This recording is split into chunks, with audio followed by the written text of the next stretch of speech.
गलती इस शेयर की भी नहीं है, ये इंडस्ट्री ही खराब है। इस शेयर में कभी मैं लॉन्ग टर्म के लिए तो बिल्कुल भी इन्वेस्ट नहीं करना चाहूंगा। इनफैक्ट इस इंडस्ट्री के तो स्वागत है आपका द बिलाल मास्टर पर, जहां हम ज्ञान का कारोबार करते हैं। भाई भाई अदानी भाई, मतलब अंबानी अंकल के बाद कोई तेजी दिखा रहा है तो यही दाजू है अपने। मतलब एशिया सेकेंड रिचेस्ट पर्सन। आखिर बात क्या है, ये पैसा आ कहाँ से रहा है? तो चलिए जानते हैं इस वीडियो में। क्या अदानी हरा पाएंगे अंबानी अंकल को, और कौन कौन सी वो अदानी कंपनीज होंगी जिस पर अभी भी बाइंग अपॉर्चुनिटी बन रखी है, और कौन सी वो अदानी कंपनीज होंगी जो जल्द ही धूल चाटने वाली है। तो हमारे अदानी दाजू उर्फ गौतम शांतिलाल अदानी अभी इसी वर्ष 2021 में एशिया सेकेंड रिचेस्ट पर्सन बन चुके हैं। अब एक इंटरेस्टिंग चीज मैं दिखाना चाहता हूँ आप सभी को।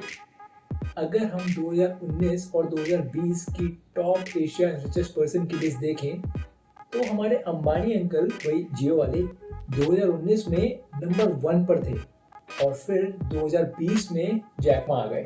तो समझ आता है कि पीछे रह गया हमारा थोड़ा जियो वाला प्लान, और अब 2021 में वो दोबारा से फर्स्ट रिचेस्ट बन गए हैं।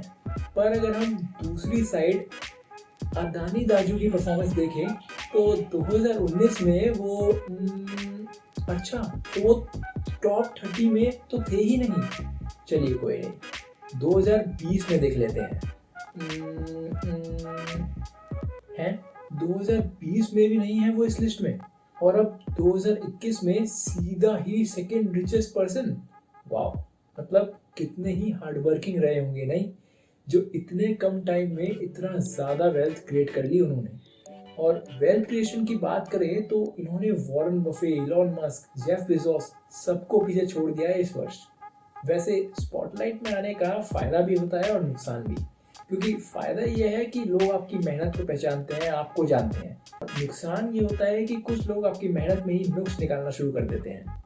हाँ, तो वैसे सुचिता दलाल से याद आया कि उनका भी एक ट्वीट ट्रेंड कर रहा है कि कोई बड़ा स्कैम 2021 आने वाला है, जैसा हर्षद मेहता के टाइम पर आया था। अब उन्होंने ये तो नहीं बताया कि कौन सी कंपनी कर रही है ये स्कैम, पर पता नहीं किसी चिंटू ने उस ट्वीट के नीचे कमेंट कर रखा था अदानी ग्रुप अदानी ग्रुप।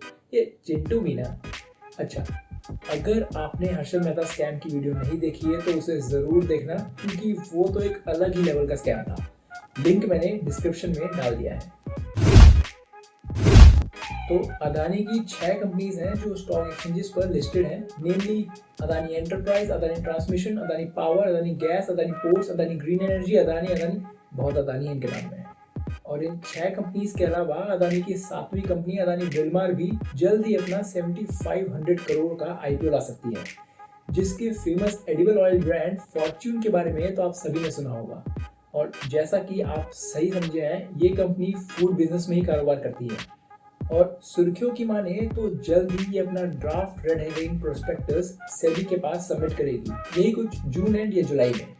अब अगर आप इस आईपीओ से रिलेटेड और जानकारी चाहते हैं तो मुझे कमेंट सेक्शन में ज़रूर बताना, मैं उसके ऊपर भी एक वीडियो ले आऊँगा। तो अभी के लिए हम चलते हैं अदानी की उन कंपनीज के पास जहां हम कुछ खरीदारी कर सकते हैं। अदानी कंपनीज की बात ही कुछ और है, क्योंकि इन कंपनीज के साथ खेलना इतना आसान नहीं जितना दिखता है। क्योंकि अगर हम इन सभी कंपनीज के शेयर होल्डिंग पैटर्न को देखें तो सब में ही 74% के आसपास तो प्रोमोटर्स का ही स्टेक है, और मैक्स चंक जो बचता है उसके बाद वो एफआईएस के पास ही दिखता है, यानी फॉरेन इन्वेस्टर्स। अब ये समझिए कि हम किसी कंपनी का शेयर होल्डिंग पैटर्न देखते ही क्यों हैं। इससे हमें ये पता चलता है कि इस कंपनी में किस किस एंटिटी को भरोसा है कि आने वाले टाइम में ये कितना अच्छा परफॉर्म कर सकती है। तो क्लियरली 74% तो सिर्फ प्रोमोटर्स को ही भरोसा है अपनी कंपनी पर। I mean, अपनी खुद की चीज़ पर किसको नहीं होगा। और अगर हम DIIs यानी हमारे डोमेस्टिक इन्वेस्टर्स की मार्केट, यानी हमारे mutual fund houses, HNI, Indian financial institutions को देखें तो वहाँ भी बिल्कुल ही नेग्लिजिबल रेशियो में भरोसा करते हैं प्रोफेशनल्स इन कंपनीज पर, और उनके भी काफ़ी सारे रीजंस हैं। तो ऐसा क्या है इन कंपनीज में जो फॉरेन इन्वेस्टर्स को एज अ स्ट्रेंथ दिखता है और वहीं डोमेस्टिक इन्वेस्टर्स को एज अ थ्रेट? तो सबसे बड़ा कारण जो मुझे लगता है वो इनका डेट टू इक्विटी रेशियो है, क्योंकि अदानी काफ़ी फेमस है अपने कैपिटल को वाया डेट इंक्रीज करने के या अपनी प्रोमोटर होल्डिंग्स को प्लेज करके पैसा उठाने के। अब ये एक अच्छी चीज़ है या बुरी, वो मैं आप सभी के ऊपर छोड़ता हूँ निर्णय लेने के लिए। वैसे गौतम अदानी अंकल ने पिंकी प्रॉमिस तो किया है कि वो अपनी प्लेज शेयर्स को जीरो पर ले आएंगे, पर उनकी ये बात कितनी सत्य है वो हम अभी जान जाएंगे। तो ये कुछ डेटा मैंने निकाला है पिछले साल का, जहां अगर अदानी एंटरप्राइज को देखें तो 41 से 28 पर आ गई है प्लेजिंग, मतलब 50% रिड्यूस किया है उन्होंने, जो कि बहुत अच्छी बात है। और वहीं अदानी पोर्ट्स में ये रेशियो 71 से 42 तक आ गई है। पर अगर हम अदानी पावर को देखें तो 93.85, मतलब रखा कि हुआ है, इसे निकाल दो यार, इसे लिस्ट से पहले ही निकाल दो। और वहीं अदानी गैस और अदानी ग्रीन एनर्जी में तो मामला दायरे के अंदर ही है प्लेजिंग के हिसाब से। तो अब चार्ट्स पर जाने से पहले जो लेटेस्ट न्यूज़ की चर्चा हो रही है कि अदानी की 3 बड़े फॉरेन फंड्स जिनकी होल्डिंग्स 43,500 करोड़ बताई जा रही है, उनको फ्रीज कर दिया गया है, वो बिल्कुल ही एक सफ़ेद झूठ था। ऐसी क्लेरिफिकेशन आ चुकी है अदानी ग्रुप से। तो हुआ ये था कि जैसे ही सुचिता दलाल का ट्वीट ट्रेंड किया कोई बड़ा स्कैम होने वाला है, वैसे ही किसी चिंटू ऑपरेटर ने ये फ्रीज फंड्स की फेक न्यूज़ फैला दी और अपना प्रॉफिट कमा लिया। वैसे सर जी, कहीं ये चिंटू ऑपरेटर आप तो नहीं? खैर, ये तो हो गया मजाक। अब बारी है चार्ट्स की। अदानी एंटरप्राइज का 1 आवर कैंडल चार्ट पैटर्न देख रहे हैं हम, और जैसा कि हम देख सकते हैं अभी ये 1400 के लेवल्स के आसपास ट्रेड कर रहा है। और बिल्कुल अभी जो उसका डाउनफॉल आया था उसमें 1240 का जो सपोर्ट लेवल है इसका, वहाँ से इसने रिट्रेस किया है एंड वापस 1566 के लेवल्स को इसने ट्राई किया है ब्रीच करने का, बट वहाँ से वापस फॉल डाउन हुआ है और 1440 का सपोर्ट लेवल भी इसने ब्रेक कर दिया है। सो अब हमको ये देखना है कि अगर ये 1440 का लेवल ब्रेक करता है, वापस ट्राई करता है इसको ब्रेक करने का, तो ही हमें इसमें एंट्री लेनी है। अदरवाइज ये और नीचे गिर सकता है 1240 के भी। और मैं ऐसा क्यों कह रहा हूँ कि ये दोबारा ट्राई कर सकता है 1440 को ब्रीच करने का, बिकॉज अभी इसकी एक नई न्यूज़ आई है कि अदानी ग्रुप ने, अदानी एंटरप्राइज ने अपनी एक न्यू सब्सिडरी कंपनी स्टार्ट की है अदानी सीमेंट्स के नाम से। तो उसका इम्पैक्ट भी मार्केट ज़रूर फैक्टर इन करेगा। और अदानी सीमेंट्स के अलावा ऑलरेडी अदानी एंटरप्राइज काफ़ी सारी इंडस्ट्रीज़ में है, जैसे mining services, integrated resource management, edible oil and foods, agro, road, metro and rail, airports, data centre. So काफ़ी सारे बिजनेस हैं जिसमें ऑलरेडी अदानी एंटरप्राइज काम करता है। अदानी गैस अपनी स्टार्टिंग से ही अच्छी लगी है, मे बी शायद इसलिए क्योंकि ये 2 बड़ी स्मार्ट सिटीज़ को केटर करती है। एक तो है हमारी जान शान मुंबई और दूसरी मेरी फेवरेट फरीदाबाद, जो कि हरियाणा में आती है।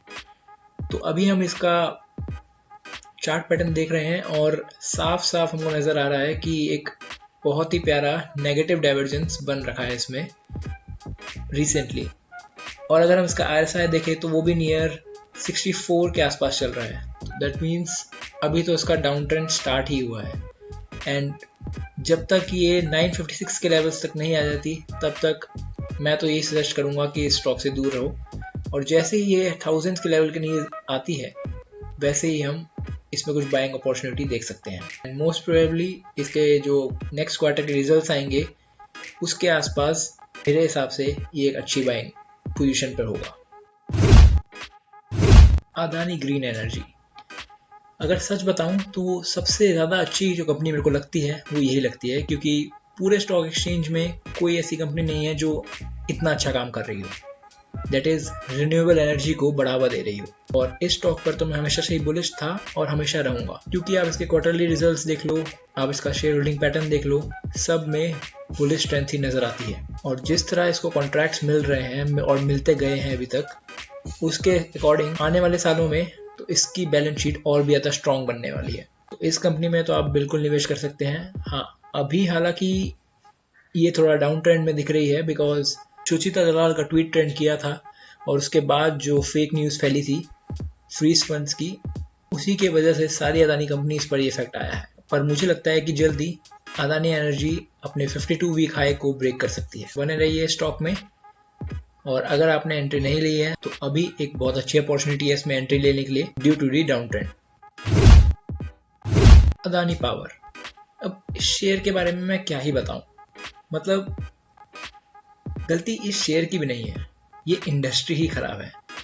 इस शेयर में कभी मैं लॉन्ग टर्म के लिए तो बिल्कुल भी इन्वेस्ट नहीं करना चाहूँगा। इनफैक्ट इस इंडस्ट्री के किसी भी शेयर पर मैं लॉन्ग टर्म के लिए बिल्कुल भी इन्वेस्ट नहीं करना चाहूँगा, और वो मैं इसलिए कह रहा हूँ कि आप कोई भी शेयर उठा के देख लीजिए, Adani power, Tata power, Reliance power, NTPC, NHPC, आज सभी का भाव उतना ही है जितना 5 साल पहले हुआ करता था। तो कोई ग्रोथ नहीं है इन कंपनीज में, और उसके भी काफ़ी सारे रीजंस हैं। मेजर जो मेरे को लगता है वो इनका ऑपरेटिंग कॉस्ट है, बिकॉज उसकी वजह से इनका रेवेन्यू काफ़ी सारा चले जाता है।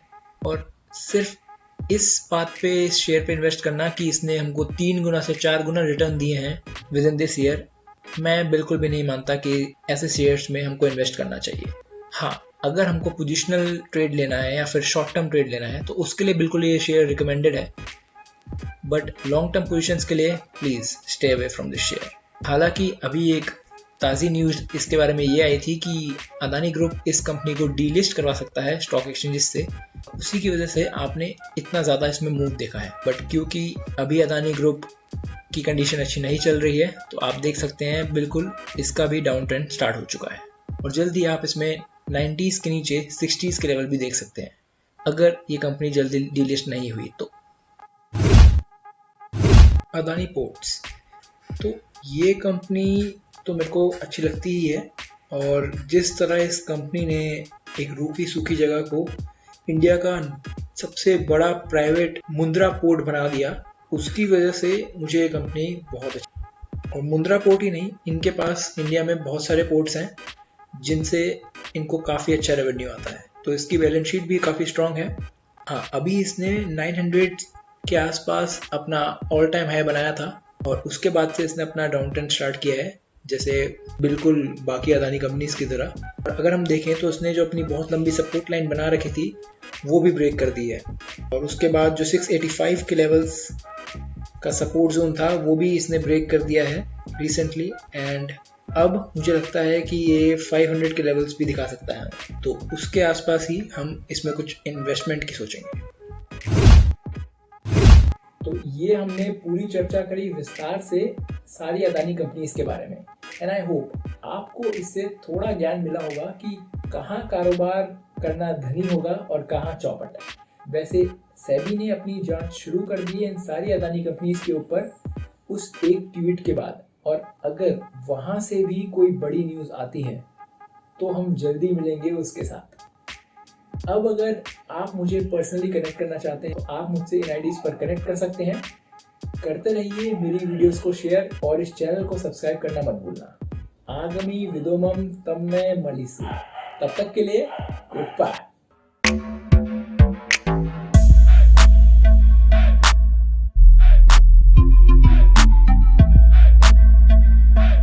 गलती इस शेयर की भी नहीं है, ये इंडस्ट्री ही खराब है। इस शेयर में कभी मैं लॉन्ग टर्म के लिए तो बिल्कुल भी इन्वेस्ट नहीं करना चाहूँगा। इनफैक्ट इस इंडस्ट्री के